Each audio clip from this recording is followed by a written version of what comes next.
It's Transformers96 here with another video review. This time it's an Arkham review. It's Batman Arkham Origins, the Joker figure from Series 1. So let's go over the package. As you can see, new packaging for Arkham Origins. It's a very skinny package. Kind of gets bigger at the end there, and it says Batman. On the back, you've got the other figures in this wave. You got Batman, Joker, Black Mask, and Bane. I bought them all, but Batman, you get a description of the game itself. Doesn't have really anything to do with Joker in particular. So yeah. So here's the figure. So I was looking forward to getting this figure because I really don't have a regular Joker. I have a Titan Joker, but I don't have like a regular Joker from Asylum or City, and that's purely just because I started collecting it pretty late after Asylum came out. After Asylum, you know, everybody had it already and everything. So I didn't really get a chance to get a good Joker for any decent price, so I just never picked him up. So to get a Joker that's just a regular Joker for me is very nice, because I did enjoy the one that was in the game. And I have to say, the figure is disappointing. It really is, unfortunately. So yeah. So let's just go over the actual sculpt. Let's just bring in the light. There we go. As you can see, here's Joker's face. He looks pretty nice. It's a pretty well sculpted face, I guess. The painting's done pretty nice. You've got a little green paint bleed in his forehead, which looks a little odd. Unless he, dyed his hair, so then he might have some green on him. But it doesn't look that great. But overall, the face sculpt paint is really well done, and I do like the face sculpt overall.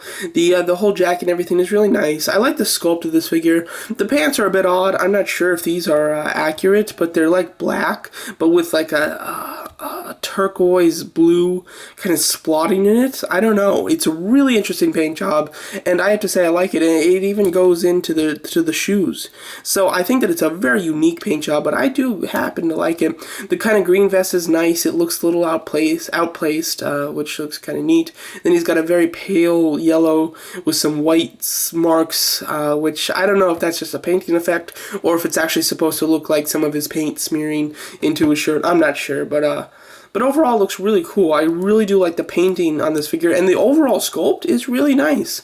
But what I don't like is just the articulation is basically what brings this figure way down for me. First of all, the head, great articulation in the head. It's like on a ball joint up top, so he does all the normal stuff, but then he's got a second ball joint at the bottom, so he can look down pretty far. He can look up a little bit, not too great though, but he can do this fantastic side-to-side motion, which is just so cool. Allows for some really awesome poses and everything. So really do love the head articulation. Shoulders are a swivel, which is a shame because Joker needs to be in some pretty crazy flamboyant type of poses, because that's just who the Joker is. So for him to have such limited shoulder articulation is definitely a bummer. Ball hinge elbows, which is nice. Ball jointed wrists, which is nice. No waist from what I can tell. Oh, actually, there is, sorry. He does have a swivel waist, which is decent. Swivel hips, which is a shame, very hindered articulation. This is as far out as it can go. Hinged knees, and there is a little ankle, but I mean, it does nothing. So, and the feet are really close together. I don't know why they're sculpted so close together, but this is basically how you have to have him stand, because he doesn't stand any other way. So you have to, if you want him standing without any support, he's just got to stand on these regular feet, and they are just really tight together. And if the feet were this close together, and if the legs were this close together, and you can really like spread the feet out so that they're like side to side, that would look a lot better. But now, look he doesn't stand up, because when you twist the legs like this, it curves the feet, so they're not, flat out flush on the ground. So you can't even do that. So you have to have him standing here just like a normal person, which doesn't look good for the Joker. His legs should be out a little bit farther, or they should be super close together and have the feet totally curved out. That's the only way to pose your Joker, in my opinion. So for this figure not to be able to do that is a definite bummer. Plus you can't have the arms way out. They're kind of out and kind of in, so you can never have the arms just straight up and down in, and you can never have them totally out. So it's just like in the between zone, the place that you totally don't want it, because either you want the hands totally on his side, or you want them out, and you cannot do that. So it's such a bummer. I mean, just some hinges on the shoulders, and some better ankle articulation or some better thigh articulation, and this figure would have been pretty good. But because you don't get all that, he is just rather disappointing. disappointing. Plus, the fists allow you to not really do any great poses. I mean, he should have some open, crazy hands, or maybe a hand that can hold a knife or something, and he just doesn't have that, so he can't do anything like that, unfortunately. So that is quite disappointing overall, and so that you're basically going to have to keep him like this on your shelf. You don't have much of an option here, which is definitely a bummer.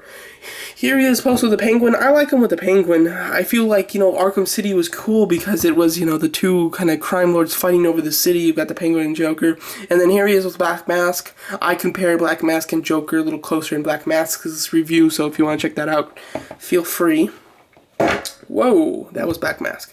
So yeah, so overall, Articulation is definitely a shame because Black Mask has some horrible articulation, but he's in a really nice stance. Joker has a little bit more articulation, but he's not in a good stance, and you cannot get him in the stance with the, you can't get him in a good stance with the articulation that they provide. So overall, this figure is definitely disappointing. Is it worth it? If you're a Joker fan, absolutely, just get it because it is the Joker. I mean, you're buying it for the character more than the figure. But if you're not a big Joker fan, or you're a big Joker fan but you have a lot of Jokers, then this is definitely, there's a lot of better Jokers. The Infected one looks a lot better than this, and just the regular version, they just look a lot better than this one. So overall, it's a pretty decent kind of looking Joker as far as the whole sculpt and everything. Visually, it looks good. It will probably, on paper, the blueprints of it and the CGI renders of the figure, they probably looked really good, and they were probably really excited to produce him, but just the end result leaves a lot to desire. So a little disappointing with this figure, but overall, it's a fairly decent figure, but definitely a disappointing one. So there you go. So that's my review of the Arkham Origins, the Joker figure. Thanks for watching.